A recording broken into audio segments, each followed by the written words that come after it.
thank you all for coming out today. I know that there was a lot of questions when it came to weather when we woke up this morning, but everything looks great, and I'm really excited to see all your faces today. Thanks again for coming. Real quick, I'm Charles Wooden, CEO of Geekdom, and I have the absolute pleasure of working with some amazing, powerful women here who have put this event together for you, and I'm really excited to see this amazing panel of other great women to talk to you about women in tech.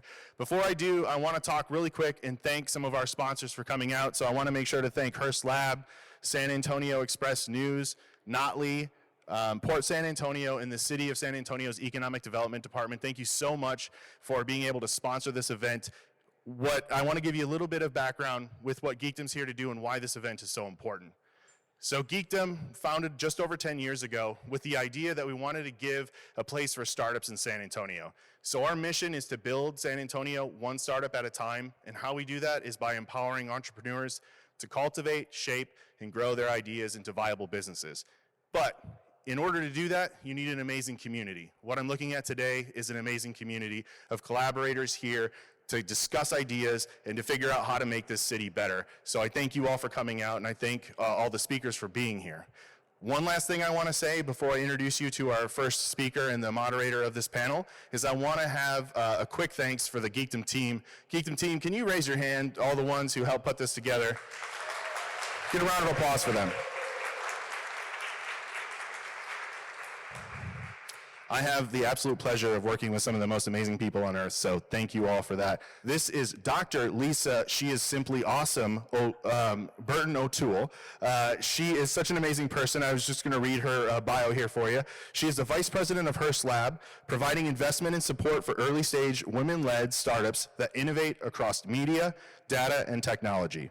At the lab, she identifies prospective startups to invest in and supports the portfolio companies in residence, including advising on data science and product. She herself has built data science teams at multiple startups before founding a startup that leveraged social media data to help brands understand and connect with their customers online. She holds a PhD and master's degree from MIT and a BS from Duke, all in mechanical engineering. She is simply amazing. Obviously, why she has that title, she is awesome. So let me go ahead and pass it off to Lisa Burton.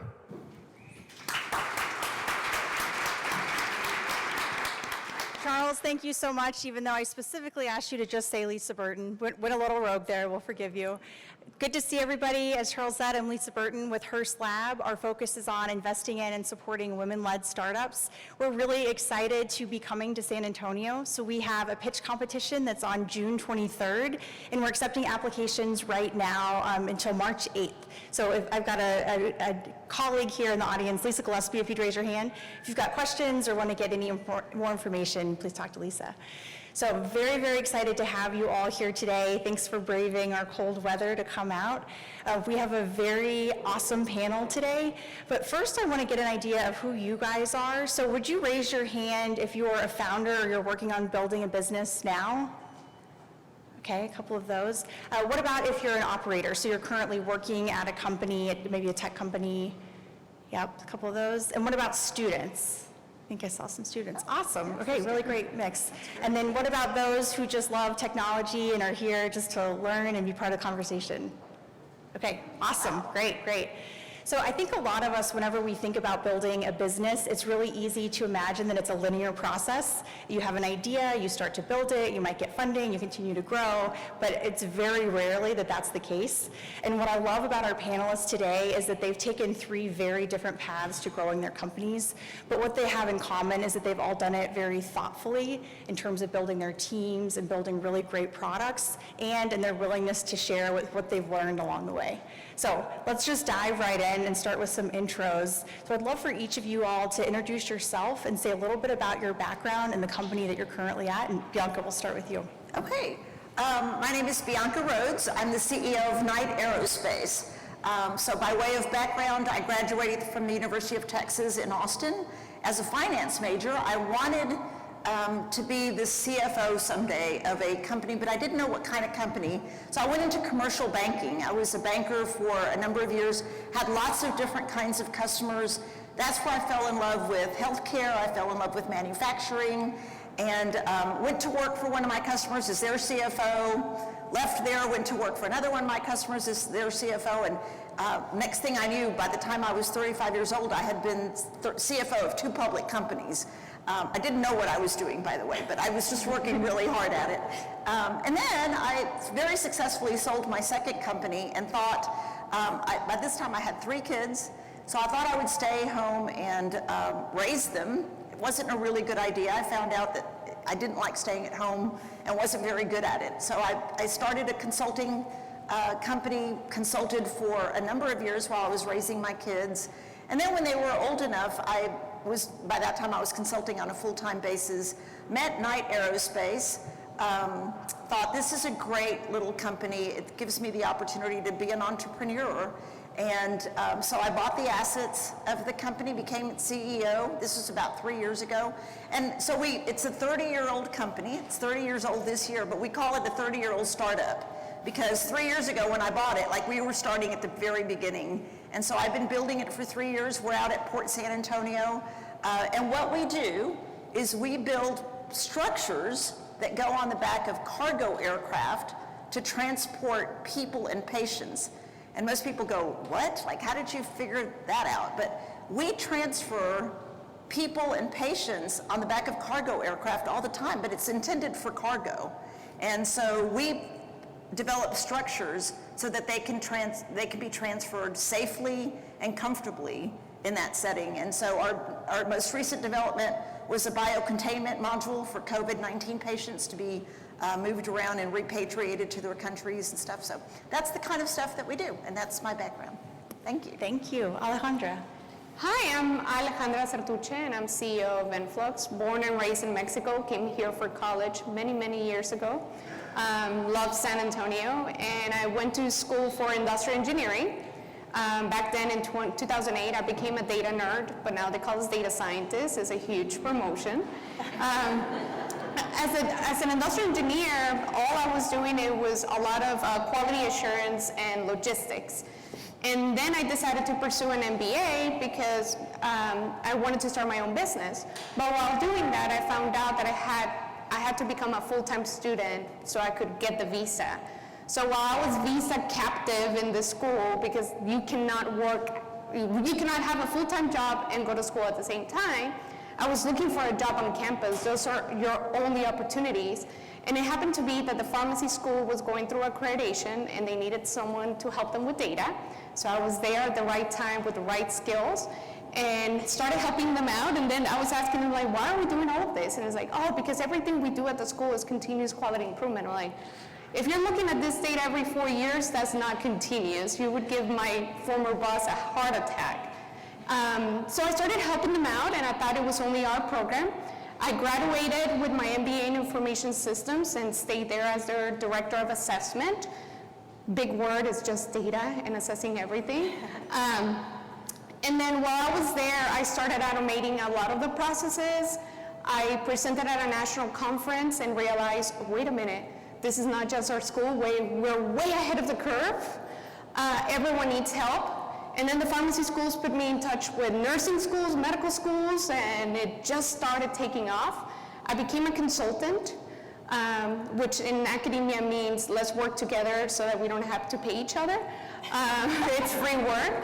So I was doing a lot of research and started working with a lot of schools.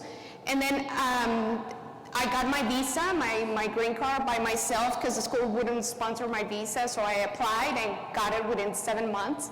After 5 years, during that time, I created what's Influx today at the school. So I was building this system to automate the data integration, but also integrate the processes at the program. I went through multiple degrees, so the MBA and then statistics and biomedical informatics. So I work with a lot of PhDs and I tell them, I'm not a doctor, I don't have a PhD, but I'm the master of masters. And it just took off. As soon as I got my visa, someone offered me a job as a senior analyst, which is Influx. Influx existed before me. They were doing social media analytics for big brands. I became their senior business intelligence analyst. And within 3 months, I told them what I was building for universities, and they said, we want to learn more about this. 3 months in, they gave me a small team to commercialize a product. A year after that, I became CEO, and I was just like you, not 30 years, but imagine you're shutting down a business and starting a new one at the same time. It was extremely challenging, but that was about 3.5 years ago. We started COVID with 14 universities. Now we're way above like 60 universities, and we keep growing. And we obtained 3 patents. We're the only ones that were doing what we're doing. So we truly integrate all the data from silo systems so that the schools have access to the right data at the right time to make better decisions. But if they make decisions, they can document them so that everything is centralized. All right, thank you very much. Lastly, Melissa. All right, well, hi, everyone. Can you hear me? Yes. Okay. Great to be here. My name is Melissa Unsel-Smith, and I am the president and co-founder of Rectify. And my entrepreneurial journey started actually right out of college. I went to UTSA, go Runners, woohoo! I went to UTSA, had a great time there. I actually was on a path to become a doctor. I wanted to be a radiologist. That was my journey. But it just so happened that I worked part-time during my college career. And I worked part-time in AT&T's corporate legal department. And when I was getting ready to graduate, I was there with actually my co-founder now, and they said, wait a minute, you're about to leave. You are our entire process for this one section of the legal department. And they said, no, no, no, like if you leave, it's gonna take us years to reestablish what you've put in place as far as workflows and dealing with litigated documents. And so it was a unique experience because AT&T actually gave us $1 million to start a company and just be their vendor. So we actually did leave the company. We started a company called Illumicor, and we had that company for over a decade. And we worked with corporate legal departments, including AT&T, and built a product for the market before that industry really even existed. So it was a really fascinating process, and I like to think of it as we incubated inside of a Fortune 500 company. And so we got to build a product, and it was really when B2B SaaS was just coming on the market and building really neat solutions for litigated files. But one of the components of that was that our sole purpose was to help the corporation protect their intellectual property in legal documents that were being shared across sectors. And so it was really important work. And as records became more and more digitized, we had to build tech into it to automate the process and to make sure that nothing leave the organization that wasn't supposed to leave the organization. So fast forward, and now we have a business called Rectify, because after AT&T moved, we ended up dissolving the business. We actually sold off some of our intellectual property, and what we did is we knew that we had products and features that we had built inside the Illumicor company that we could really take to solve data privacy issues that are now so prevalent in the market. And so that's really how Rectify manifested, is we decided, let's take this product that already has market validation and find new channels to sell it in. And so right now we are heavily integrated into the legal arena, insurance, and education arena as well. And we are entering our 4th year of business this year and doing well, growing and scaling the company. So it's been a fascinating journey, and it's funny how when one door seems to close, another one seems to open, and you walk through it and you never know what will happen. But it's been a great journey so far. Now, one of the most common questions that I get from founders is, or somebody interested in starting a business, is when should I go all in? When should I start it? So it's very different for each of you, but Bianca, when did you decide to buy the business and really pull the trigger and do that? Or Alejandra, to actually take over the company that you were rising up within? And then Melissa, in terms of making that transition. So Melissa, let's start with you on this one. Yeah, so when to know when it's right to start a business. So I think I like to look at it in 3 different buckets, really, because I've had different opportunities. One is, you know, of course you have an idea, but having an idea is not enough, right? You need resource behind it. So with the first company I had, the resource we got presented with was money, right? Okay, I have the money, there's a need for it, I'm going to start this and build the solution for it. So that's example number 1. Example number 2 would be exactly what it is with the Rectify business. And that was the fact that There was a product that already existed, much like Alejandra and Bianca. There was something that existed that just needed a channel to sell it through to, right? You need to find a channel where it makes sense and there's a market for it. And so that's also a great way to start a business. There could be something that already exists that you would be fantastic at channeling into the market and selling. And then I would say the third component to way to look at it is a need or a gap in the market. And there are needs and gaps in the market all over the place, and that's not necessarily validation enough, but you hear stories over and over again of founders who have wanted something or needed something and went and searched for it, and it did not exist, so they solved it. And I want to give an example of this because this is something I recently launched, because over the course of the pandemic, I've had the honor and privilege to mentor and talk to many, many founders. And there was something that started to resonate with me when I was talking with founders, and it was this notion of founder isolation and founder mindset, and especially during a pandemic, right? And not really having a really good, cohesive, immersive, engaging community to lean into. And I actually experienced that myself. I just noticed it escalating. And so I actually recently created a community for female founders specifically called Catalytic Icon. And it was this intense, I can't describe it, but you can feel it. There's this intense need and there's a gap in the market. And so that's another example, and those are the 3 examples I'll provide, but it's really interesting. You can't just have an idea. Ideas are dime a dozen. There has to be other assets in place for you to thrive and move forward. But for me, it was just consulting with so many different kinds of businesses. And, I loved that because I love business. And every one that I consulted with was like a puzzle.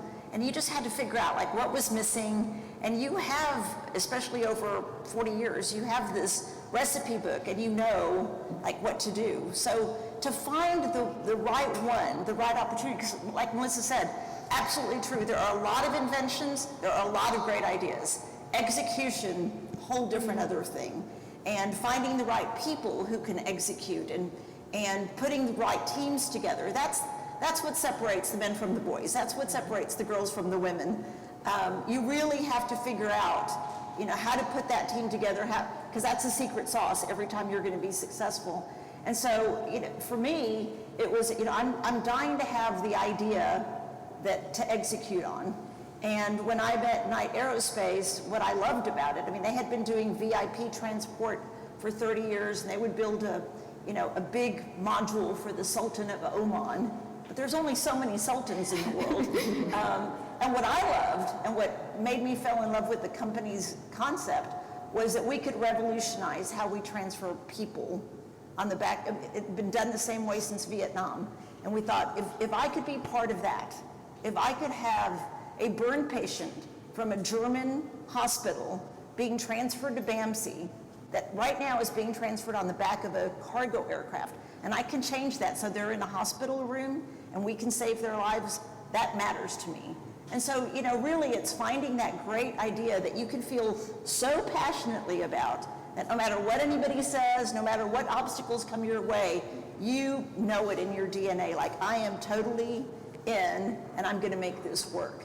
And when you do that, you can figure anything out. So, that for me, that was when I knew. When I knew when I had that idea in front of me and that possibility to execute on. I'm curious to know if you evaluated many different companies to find Knight Aerospace, or was it more coincidental that they approached you and you just knew that it was a good fit? Oh yeah, no, I had consulted for dozens of companies, and a lot of them had offered me some possibility of either ownership or, being part of the team and this, that, and, I just walked around like Goldilocks, too hot, too cold, whatever. And again, I just wanted it to have a different purpose. I was at the point of time in my life where I wasn't just going to go do another thing to do another thing. It had to be meaningful, and it had to be something that I wanted, to spend, this part of my life really engaged in. So yeah, no, I was looking for that kind of purpose. And for you, Alejandra, whenever you were already at Influx, could you see the path to one day leading the company, or was it something that took you by surprise when that came up in discussion? I always, first, I got the job with them Flux, and I accepted because I was like, great, it's a startup. I'm gonna learn. I think it was like the 5th team member joining. I'm gonna learn from them, and I was thinking, the job is not gonna be challenging, so I can keep building my solution on the side, and then when I'm ready, I can leave the job and start my own company. I never thought starting the company inside that company, but what happened was that I started building the program inside. We got a huge contract with one of our first medical schools out of a PowerPoint. So ideas, everyone has ideas, and it's more about execution. But remember that execution doesn't have to be perfect. I was doing things on Excel. From Excel, went through like Python, R, SPSS, and then Python, and then you take it to the next level. But I sold to our first client through a PowerPoint presentation. She signed a contract because she said, I pay millions of dollars for a consultant to tell me what's going on in the program and what to do next, and now I have to read this huge document that by the time I'm done is outdated. And you're telling me that you can answer all of those questions here? So when that happened, that's when the founders realized that we had a huge opportunity. So I became CEO, but it wasn't something that was just given to me. They gave me this org chart and were saying, well, the current CEO is gonna be here still as a CEO, this and that, and you're gonna be here. And I said, well, if you make it worth my while, I might stay there, but I do know that I want to be up here. So what are we going to do about it? So there's a joke with one of our biggest investors that says, La Reina. She's like, you want the crown? And I was like, yeah, I want the crown.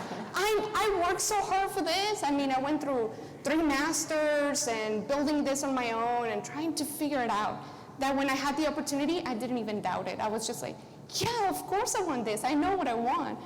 I didn't know what I was getting into either. I mean, being CEO and raising money and doing finance and attorneys, and it's not an easy task. And then for me, it was more of, I became my boss and bosses. So then I was up there and trying to convince everyone to believe in you. It's really hard when they're already in there. So one big lesson learned there is that I should have just told everyone, we don't have a job, you need to reapply, and if you want to be part of the company. So it's really hard to join a company and then change the culture. Yep. But yeah, so don't wait. If you have an idea, put it in play. It's all execution and it doesn't have to be perfect. I'm still building things, and it's on Excel or Python and things like that. I love what you said about having a great PowerPoint deck just to communicate a really good idea where there's a need. I think it's easy for all of us to have an idea and immediately assume we need developers, we need to start building. But I think there's a lot that can be done just by customer discovery and really, understanding who would buy this, what's our market. But you did touch on fundraising a bit, and I want to specifically understand your experience, because if I remember right, Influx had already raised some money, and then you've raised some money since then. So what has that been like in terms of having investors that originally invested in Influx with one idea, and then you guys did this massive pivot, and clearly you've seen traction, but how did you think about the communication with investors, and what has that been like to have that outside capital? Transparency is key, but not just in this situation, always. You have to be transparent with your investors and your team, because they're also investing in you if they're there. So what happened was that when I became CEO, I didn't know what I was getting into, and then you start learning about how we already raised money, but now we're starting a new company, and some people tell me, ooh, what you should have done is completely recap the investment and do this and that. But I didn't know better, so I take responsibility and I take accountability. So the investors that put in money in before I was even part of the company, they're still my investors. They even supported us through the second raise, and because I treat them equally. I didn't recap the table, I didn't do any of that. I'm like, nope, this is what I walked in, and I took accountability, responsibility, and it's mine. So I have a great relationship with them, but it's transparency. Yeah. And they love it. Imagine, they already lost their money by the time I became the CEO, because the company they invested in wasn't there anymore. And now you're telling them that their money is still there and we keep growing. They're happy. They're really happy. And Melissa, I know you've raised some outside capital too, so what's your take in terms of how external funding can influence your business, either for better or for worse? Yeah, I've kind of seen both sides of it, because the first business we had that non-dilutive capital, which is, I didn't mention that in the beginning, it was non-dilutive capital, that was even more amazing, with Allumacore, and then we bootstrapped the company 100% from there for the next decade. With Rectify, we had decided to raise a seed round, because again, we needed the opportunity to test different channels to find the channel for the product. So we raised seed round, and we have a combination of some non-dilutive funding via things like pitch competitions that don't take equity. We also have funding from angel investors, and we actually went through a specific B2B SaaS accelerator program, and so they took a little bit of equity in the company as well, and that really allowed us to reach certain benchmarks and milestones that were important for our company. And I think when it comes to fundraising, there's a couple of things that founders should really think about. One, when you do enter the fundraising scope, it's a full-time job, right? It distracts you from building and growing your business because you're 100% focused on investor relationships and building those relationships and pitching constantly. And so there's no time for anything else when you're fundraising, so just be mindful of that. But I also believe that when founders think about fundraising, they should take a moment to really assess their fundraising philosophy. Like, take the moment to talk to other founders, talk to investors, read material, read books, and really understand your financing stance and stick to it. Because there are situations where founders just start going after money and adding people to the cap table. Your cap table gets really messy. That's really hard to fix down the road. Think of your cap table as like your marriage community. Like, who am I bringing into my company, and do I want these people? And really think about, trusting your gut too. I know I've been approached I've had meetings with investors, and you just don't feel right. Like, it just didn't seem like a good fit. So I think trusting your gut is very important, and not just taking any money that comes at you. Also being aware that depending on what type of business, what type of industry you're in, know that there are different types of investors for different stages of your company, and you don't have to get funding right up. You can wait till you get traction. Actually, a lot of investors in the Central Coast in Texas, they like to see traction before they fund your business. And then you can go to the West Coast and just have a brilliant idea and have people throw money at you. So there's these different philosophies of investors too. So depending on what your idea is and where it fits in the market, there are different sectors of the US or the world where you could actually go and seek that funding. So being mindful and thinking about that before you just start going out and pitching, I think is also just a really important component to assess before you get started with the fundraising journey, and boy, is it fun. So bootstrapped, basically mean we did not take on any additional capital after we had that initial funding from AT&T. So basically, we just used revenue from the company to grow and scale the company. And then non-dilutive means that there are no strings attached, there's no equity. The person that gave us the money did not take any equity from the business. Thank you. And Bianca, I know your focus hasn't been on external capital, but with some of your experience as CFO, I know that you've probably dealt with investors, so any thoughts to add here? Yeah, well, I actually did raise, so when I started my alignment with Knight Aerospace, I started a separate little company, and I raised some money for that, and we were designing the medical module. And Knight Aerospace, the existing company, was going to be my sales and design partner. And so 3 years into that, I bought the assets of the existing company. So I did raise a little bit of money for my own company. And the trick to that for me was, I helped a lot of different companies raise money, because that is a really big need in small businesses. And Melissa was absolutely right. You have to find the right kind of investor for the right kind of business, because alignment is the key. You have to find investors who believe as passionately about what you're going to do, so they can be with you there through thick and thin. And so, so for me, the trick was to go to, and I started basically with friends and family. I put as much money as anybody else did. I said, I'm gonna be out there as much as they're gonna be. I took no salary for the first 4 years. I said, I want you to know that I'm gonna be working much harder than anybody else, and I'm not going to take any money out of this. So, you know, again, it was aligning my interest with theirs and making them believe not only in the concept, but in me and the management team. That's super important because I never wanted to face an investor say, I lost your money. That was super important to me. And so yeah, I think, you know, keeping that in mind, I agree with Melissa. You don't want to dilute. So when I raised money from them, I didn't want to dilute their interest by another raise because I was trying to be faithful to that. So I quickly geared into it's much easier to make your business successful than to keep raising more money. So I was like, as quickly as possible, I'm going to make money, so I don't need to raise any more. And we've been very fortunate. I never had to raise any more money after that. Even with the acquisition, I was able to structure and organize it so that I could really buy the assets without having to raise additional capital. So it's very tricky.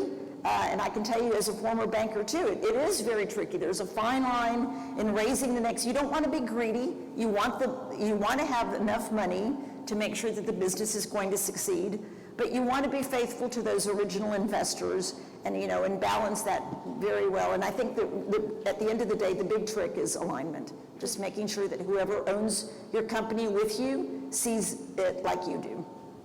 Too much money can be a problem too. Yep.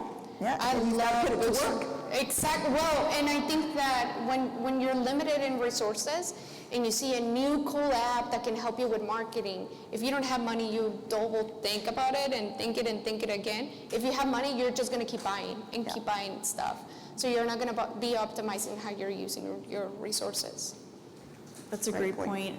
And with startups, I know we always hear about a lot of big wins, but there's a lot behind some of the big wins, some more humbling experiences. I would love to hear from you guys some of those experiences, something that's been a challenge for you, and how you dealt with it at the time, and then now looking back with some distance, how you think about some of those moments. So Bianca, let's start with you on that one. Yeah, it's interesting. I was gearing up. I started my business after Ebola, and the reason I did that is because I thought after Ebola, we need to transfer people. We're going to have pandemics. I went to people like the CDC and said, is this a real need? And they went, oh yeah, we're going to have a pandemic. It's just a question of when and how extensive it's going to be, how many people are going to be involved, how global it'll be. So I was waiting for COVID-19 and knew that was probably going to happen.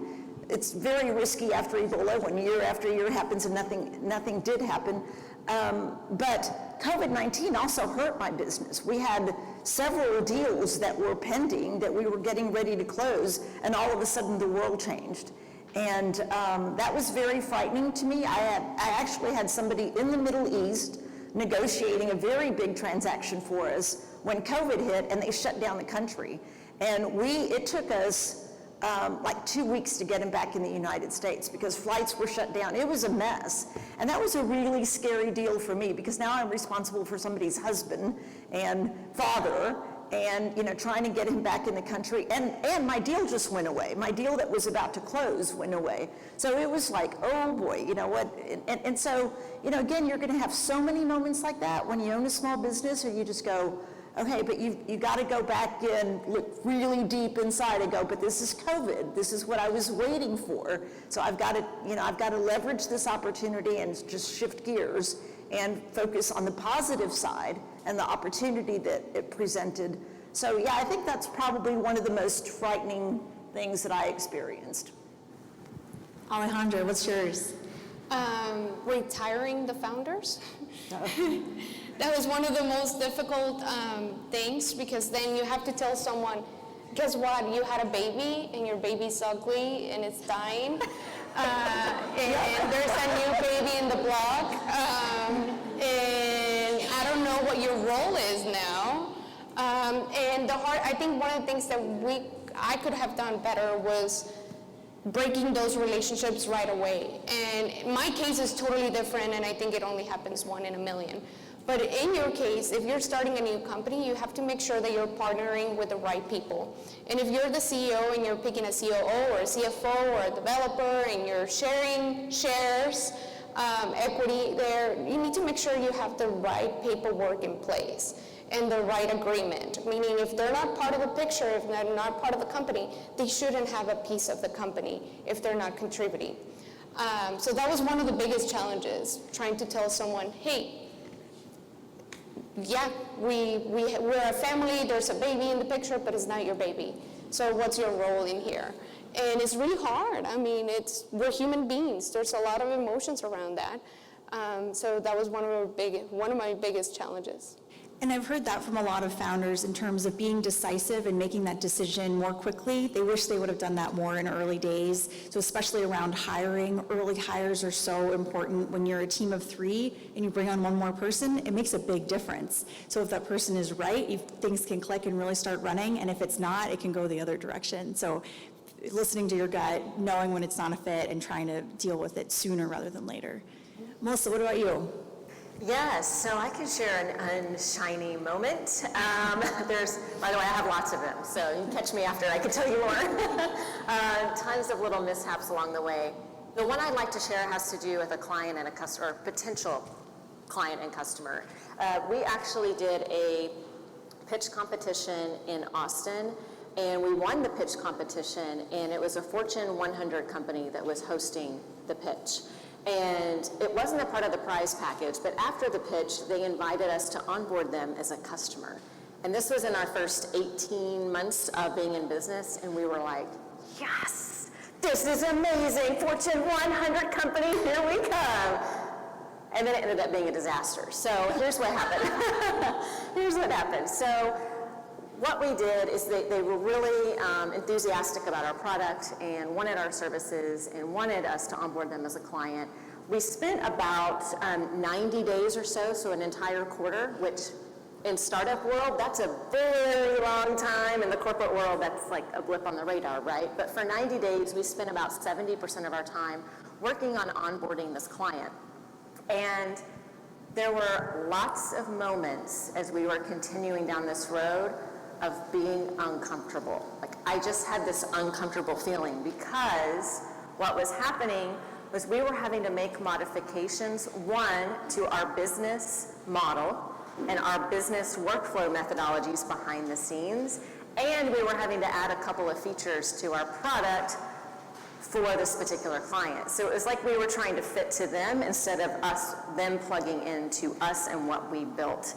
And it's funny how it was a big shiny object, and we were like, yes, we're going to do this, but then we kept going, and the uncomfortability level just got higher and higher and higher.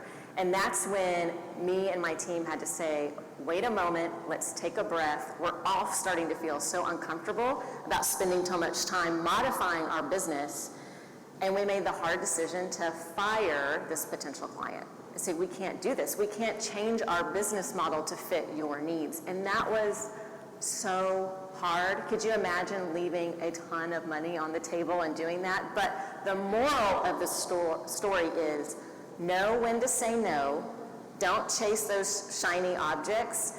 And really, and Bianca's mentioned this, and Alejandra's mentioned this, the business methodologies and your business model behind the scenes and how you operate your business becomes a part of your innovation and your intellectual property. And when you have to start modifying that, and this is very specific to like B2B SaaS companies too, but when you start to modify it, then you can't be scalable and just onboard customers that all look the same. And it took us, an entire quarter of the year for us to actually realize that. But hindsight is 20/20, and now we know when to say no. That's great. That's extremely helpful advice. I think especially as somebody gets into a similar situation and you start to feel uncomfortable in that way, to take a second, reflect, meet with your team. I always love with panels when people give really tactical advice. So I want you guys to think about what your advice is for any founders or operators that we have in the audience of what's something specific that's been really helpful to you. So whether that was a mentor, a software platform, you name it, what's something that you would advise different folks to look into that could help them build their business? Bianca, let's start with you again. Sure. As a consultant, I employed a lot of different methodologies, but what Melissa said was really true.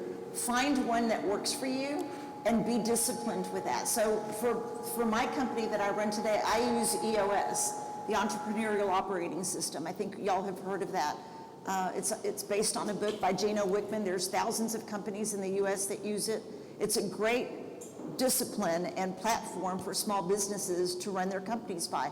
And it gives you that same, it's all those disciplines. How to hire people, how to have them in the right seat, how to, the cadence of your meetings, the reporting structure, your vision, all of those things. And I know Geekdom, Michael Girdley is a good friend of mine. We employ that for a lot of the companies that we use. So again, I think you have to be so disciplined. It's going to keep you from looking at shiny objects. It's going to help you just stay focused and run the business, properly, and make sure that you have all your ducks in a row. So I think, to me, that's probably the key. Is I developed them over the years, and when I found EOS, I thought, this is what I've been doing, except a little bit better, and it's a little bit more organized. So find that methodology and stick with it and be disciplined about how you exercise it. That's great. Melissa, let's jump to you. Yeah, I have a million things running through my head because, there's a ton of things. So I will start with this. Go slow to go fast, especially when you're starting a business. So take the time. Bianca alluded to earlier this notion of fulfillment, and what you're doing is like in your DNA. And so if you're going to do something that you're passionate about, take the time to really assess where and how your specific talents and passions fit into the market, and figuring out how you're going to deploy that in the marketplace. That's the moment in time where you go really slow. You spend all the time you need figuring that out, and then you put fuel to the fire and go fast, right? I will also say that build it and they will come is not a strategy. Do not do that. And I will also say that I like to think of it as performance is 90% mental. So I think that mindset is really, really important, and getting your mind right and rock solid, because being a founder and being an entrepreneur is not a journey of ease. You will be faced with obstacles and challenges every single day. And so, 90% of performance is mental. So if you get your mind right, then you can just keep on going, keep on going, keep on going. So those are my tactile advices. Great advice. Alejandra. For me, it all depends, because I feel like a lot of people here are barely starting or have an idea in mind. So I think the number one thing is making sure that you're not aiming for perfection, that if you have an idea, execute on it, and meet with people that can be a potential customer so that they provide you feedback, because guess what? That feedback is going to make your idea even better. Then from there, the second one is, once you find that product market fit, sales. Don't aim for perfection either. Call people, reach out to them, but you need a system in place. So we use HubSpot. I know a lot of people use Salesforce. We love HubSpot, and what we do, and this is so bad, but we go through all the websites of every single university. We find their names, their phone numbers, their email. We build our database. We have a database of like 150,000 people. We have newsletters. We call them. We have email sequence, because you cannot just wait for them to call you. I mean, we're calling them 100 times, to the point that we were at a conference and someone said, yes, it's me, you have called me 100 times. And I said, well, can we talk? It's fine, it's good, right? You need to focus on sales, because if you don't want to bring a lot of investors, then you need revenue to keep going. The second one is that if you're going to start hiring people, look for automation. There's JustWorks. We use JustWorks for HR, and it's awesome. You have everything in one place. You want a student handbook, employee handbook, you can create that one right away. So try to automate as much as possible and start in compliance. And the third one is, if you're going to raise money, again, you're going to need an attorney, but don't rely on spreadsheets. There's Carta. There's another system where you can put all your investors. And guess what? With Carta, you can tell them about your board meetings, give them updates. They can see the cap table. They can see the revenue coming in. So try to automate as much as possible, because you are not going to have time to spend too much time on one thing. I'm doing sales, marketing, customer success, legal, finance, doing a little bit of everything. So you need to automate as much as possible. It's such a data brain approach to sales. I love that. You're like, how do you do sales? You start with a database. You got to get the data. Oh, you need the data. And we can tell, I can tell, I'm getting alerts. It's like, oh yeah, I'm getting that quote today. It's like, I can tell when because you can track who's clicking on your emails, who's opening them. When I call someone, I can see someone else within the school calling someone else because they're opening the email. And then I'm just waiting for the perfect time, and I'll call them and be like, hey, remember me? And I know I'm top of mind. Nice. So yeah, you have to be data-driven with sales. And marketing. I'm not good with marketing, but yes. Got the sales thing down. Yeah. So I've got one last question for you all, and we're going to have some time for questions from the audience, so please start to think of what you'd like to ask our panelists. So I would love to know, and you touched on some of this, but what do you wish you would have known on day one of starting to grow the businesses that you have now? And Melissa, let's start with you. Yeah, what would I wish I would have known? I really think, and maybe this comes with age too, but I really have more sense of clarity around it's more about the quality of work that you do and not necessarily the quantity of work that you do.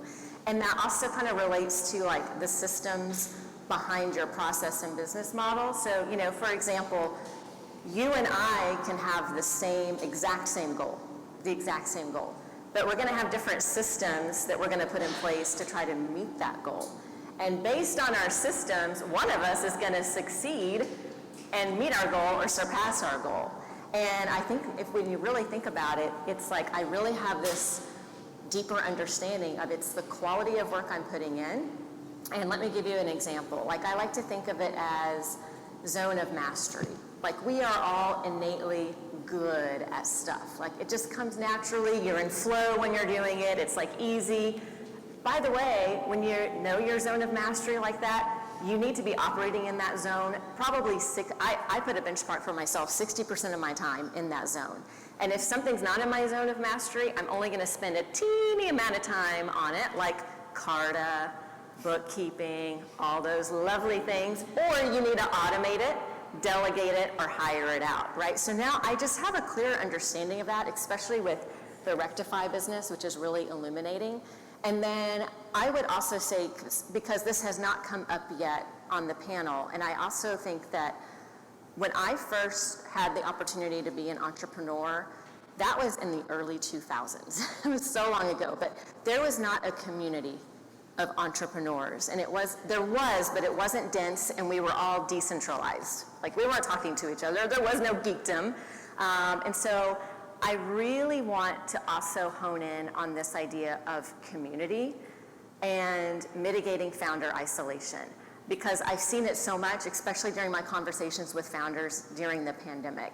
And that's why I really feel it's literally a passion project of mine that I launched Catalytic Icon recently, because I'm like, I want a place for female founders to be able to come to as a magnet and have a beyond transactional, because there's a lot of resources out there that are extremely transactional based, and there's not a lot of value exchange. And so I wanted to change that. So I invite you to explore Catalytic Icon if you're at a moment where you need to immerse yourself with meaningful connections with other female founders. I've created it because I wanted it for myself, and it's been really special. So I think community, because when you are talking to other founders, you begin to realize how you can begin to think differently. And thinking differently is the new competitive advantage. So when you talk to other founders and collaborate, you're gonna grow that much quicker rather than just sitting in a bubble and doing work yourself. And my last thing is, quantity of work should not be a badge of honor, it should be the quality of work. It's really hard because my mind, I'm a data person and all my degrees are on data.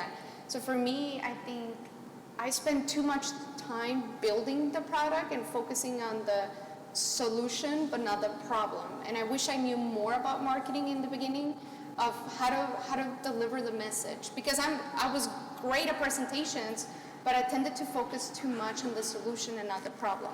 And I think that's one of the key components when you're making a sales pitch. You need to talk to them and tell them, hey, I get it. I've been in your shoes. I know what it's like. And I know you're going through these challenges. Well, what if all of those were solved? What would you be doing right now? What would be the outcome of that? And they do the sales pitch for you, right? Now you're having them explain how you can help them.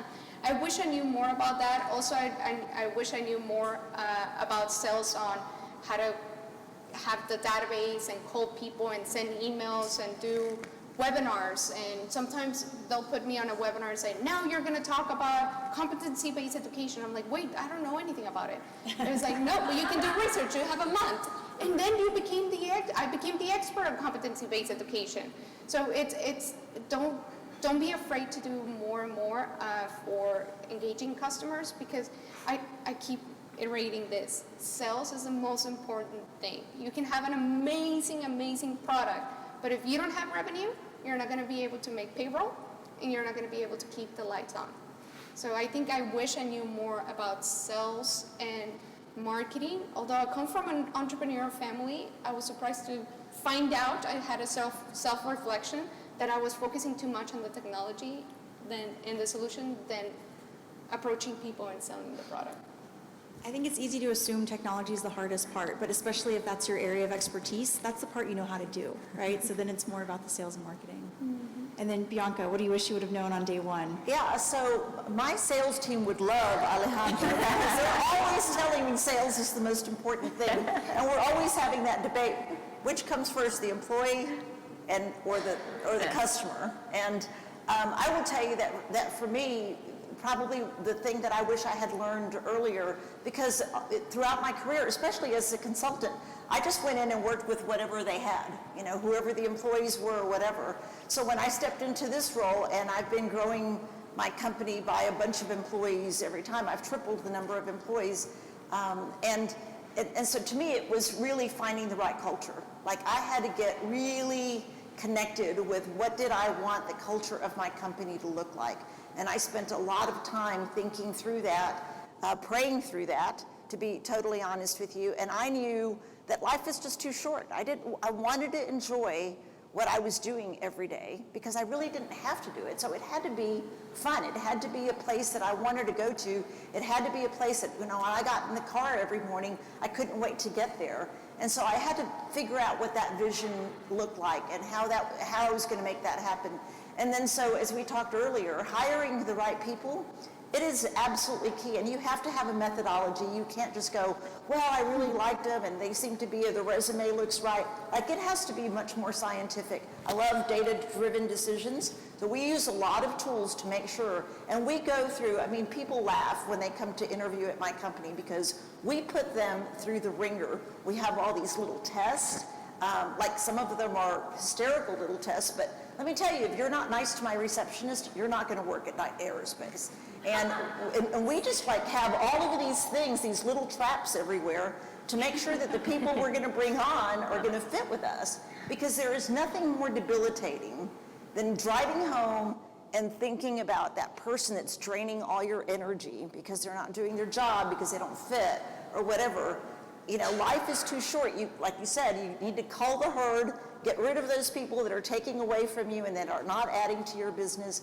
But it's a whole lot easier to make sure that you hire the right people in the first place than to have to get rid of people later on. So I think, to me, it was just getting in touch with my culture and what I wanted it to look like, and making sure that I did everything I can to execute on that and have the right people that make that happen. So I would love to hear questions from the audience. Who has a question for our panel? So I'm a student, and the avenue that I want to eventually pursue is not something that I can just jump into. I have credentials first. But I do have an idea that I am really passionate about, and I think it would be really successful. But I can't really touch it until I finish grad school. And so what kind of advice would you give to a student in a similar situation of how to kind of dip my toes in the water without, going full send on the project, because I'm not prepared for that yet? Does that make sense? For anybody. Is it because you're a full-time student and dedication of time? Yes. And also, so I'm a psychology major, and you can't really be taken seriously in psychology until you have at least a master's degree. so I would need to get higher education first to take it seriously. Because the idea is related to that. Correct. Got it. I mean, I wasn't taken seriously at my job, and that's why I was pursuing the master's, because they told me if you get a PhD, then we might sponsor your visa. So I was working full-time doing my master's and teaching in the evenings business stats. So time can always be debatable, but I do get your point that sometimes it's hard to talk to someone without having the degree, but you can tell them that you're doing your master's. You can tell them that you're pursuing that career and tell them how much time you have left. I was teaching business stats while doing my master's in statistics because they needed help, and I was like, really? Do you think I'm ready for that? And they're like, absolutely, you were doing a lot of different statistical studies, this and that. So you have to believe in yourself, and you have to give yourself credit if you want other people to see the credit.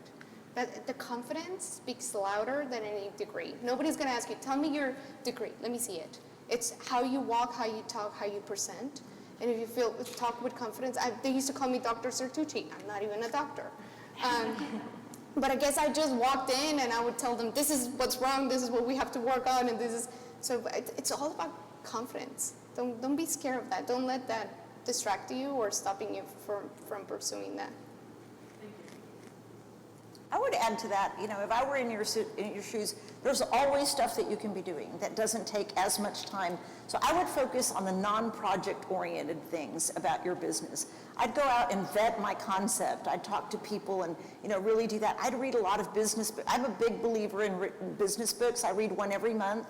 And I just learn from the people who have gone before me. And they're much smarter, and they have figured out all of the different components. So figure out where you're not strong, as you said, if it's marketing, if it's this and that, go read about that. Just inform yourself, network, do all of these little things that, when you're ready to launch, you've got an ecosystem, you've got the knowledge base, you've got your ducks in a row, you figured out your plan, write your plan. So you can be adding to your business plan all of the time. You need to have that in writing, organized, really addressing all of the main disciplines of your business. So spend your time doing all of that, just, teeing it all up so that when you can focus on the actual product and you have the time to do that, you've got everything else ready to go. Yeah, give yourself permission to start. First of all, thank you so much for all the advice you guys are giving. As a young tech founder, we have been approached by a lot of investors that are really excited about what we're building. But we've also had some mentors say, don't give up too much too quickly, don't seek funding too early. So I know you guys are all in different industries. Can you give an example of one company metric that you use to say, we're ready for funding, or this is the opportunity to go after this? So we started raising money by doing pitch competitions, and that was great because most of that money was non-dilutive. And so that helped us get ready. And then when we got, I think it was the number of customers that we got. So when we got like 5 customers, we decided, okay, that's a good benchmark that we can grow and scale that and then move forward with the business.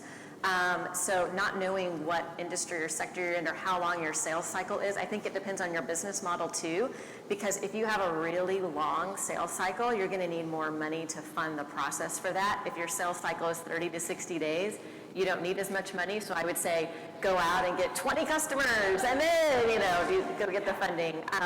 But also, if you can kind of create a benchmark for yourself and work backwards from it. I think maybe that's the easiest, and maybe Alejandra, the data person over here, can help you with that. But I would say draw a line in the sand that you think you would feel comfortable raising money at and work backwards and see if you can get there with the financial resources you have right now. And if you can't, well, maybe that's your answer, right? Yeah, I have a lot of metrics. But it all depends on what you're going to do with the money. Yeah.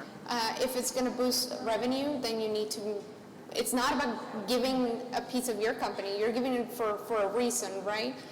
For us, we're SaaS. So we take a look at what is our valuation, where's our annual recurring revenue, the ARR, what's our upsell, what is the churn.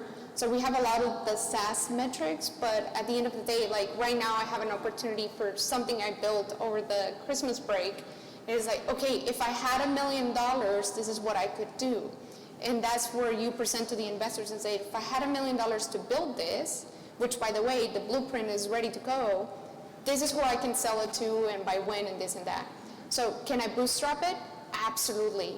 But $1 million of new revenue into the company, especially in SaaS, means like, and EdTech means $10 to $15 million of valuation.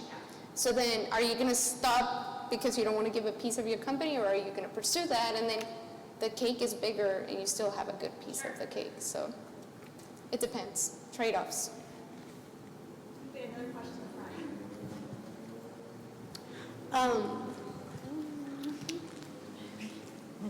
So say that you have like less motivation, right? Well, not, say that you're down, right?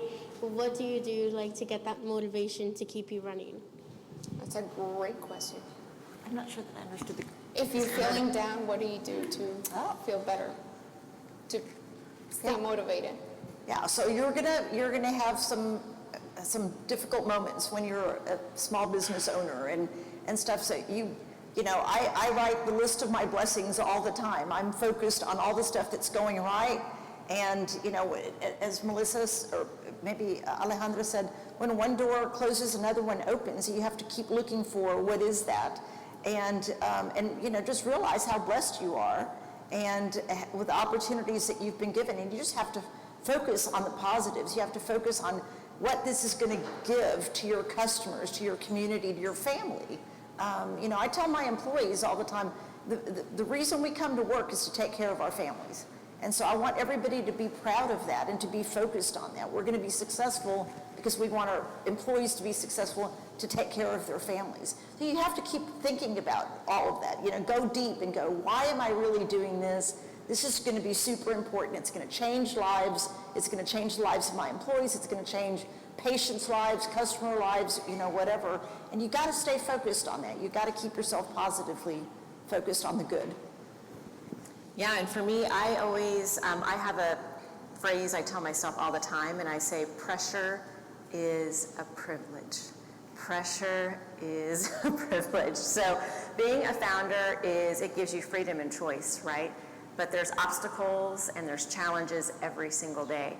But I also say pressure is a privilege at every stage of the business. You are going to have moments where you feel down, you feel like you're 6 feet under, and you're going to have days where you feel like you're on cloud nine. But I think that if you just realize that any obstacles that are making you feel unmotivated or challenges, obstacles are simply nudging you in a new, more correct direction. And the more obstacles you have, the closer you're going to get to this path where you can just kind of more freely go down and be uber successful, right? Mm-hmm. So I think it's a mindset, and then just very tactical. I mean, like self-care. Like I have days where I have turned off my computer at noon and I've gone for a 5-mile hike, because hiking is my way to recharge. And then I come back and I'm like, okay, I can conquer the world again. So just knowing how you can really recharge and reset, I think is really important too. Pressure makes diamonds. Aha! But I do exactly the same thing. It's a combination of both. I mean, I look myself in the mirror and say, acknowledge everything that is good and it's positive, because sometimes we tend to focus on one problem, and I tend to not acknowledge everything else that is going on, that you have a supportive family, that you have a great team, that you met your goals. So you need to acknowledge all the good stuff, and then the bad thoughts go away sometimes. The second one is having a routine of, if I feel overwhelmed, I exercise. I get on the treadmill or the bike or do whatever, or take the puppies out for a walk. I need to exercise, and I do that every day. And the third one is, what energizes me is cooking. So every night, regardless of how tired I am and how long the day was, I need to cook. And I love prepping, and it's not just like a sandwich and that's it. It's like, I love like complicated recipes and trying to figure out, because then the quality time that you spend with family, sitting down, having dinner, the conversation, talking about the dish, and seeing someone enjoy it is really fulfilling. And that's the thing, when you're an entrepreneur, you sometimes, not sometimes, all the time, you don't see the outcome of your effort. It takes time. So you need, I'm an accomplisher, so I need to check things off. So in order to do that, I need to say, I did my bed, I exercise, and I made dinner. Check, check, check, great. And then you can focus on the other stuff. I'm coming to Alejandra's house. Hello, dinner. I think we have time for one more question. Right.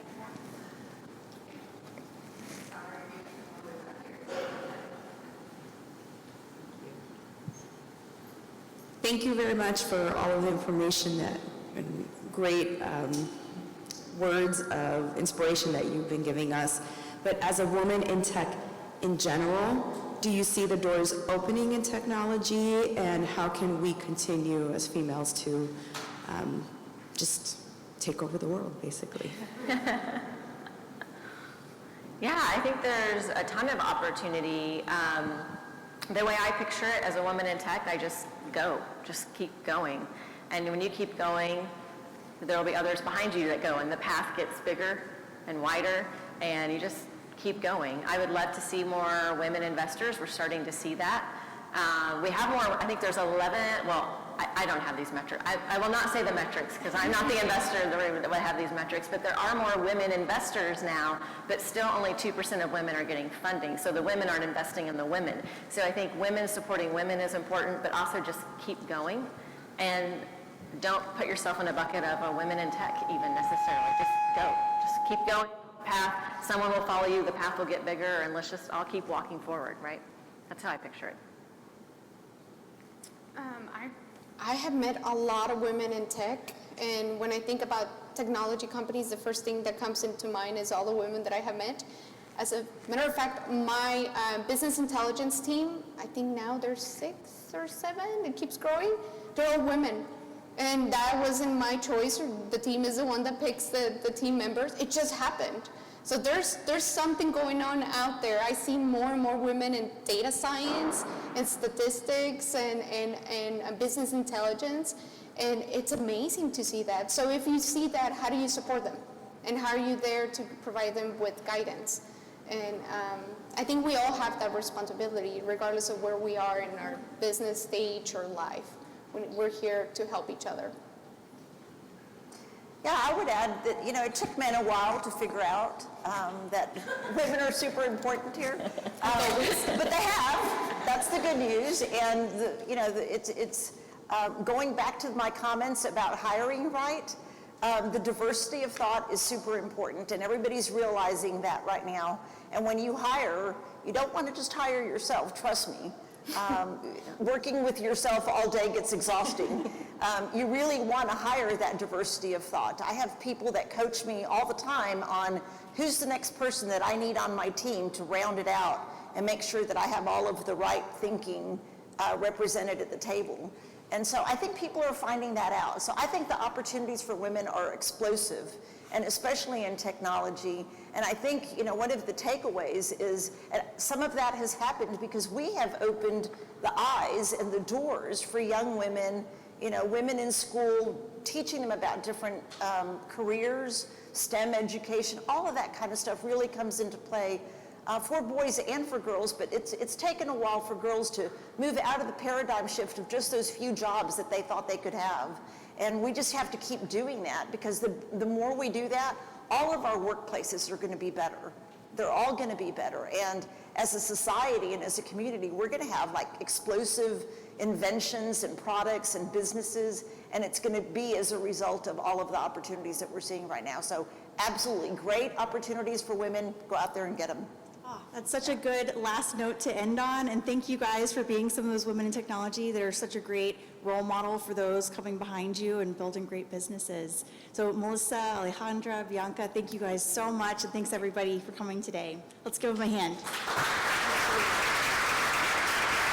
Also wanted to make sure we did talk about the fact that there is a few great opportunities coming up for women business owners in technology too specifically. So Hearst Lab has a pitch competition. The applications are open right now. They close on March 8th.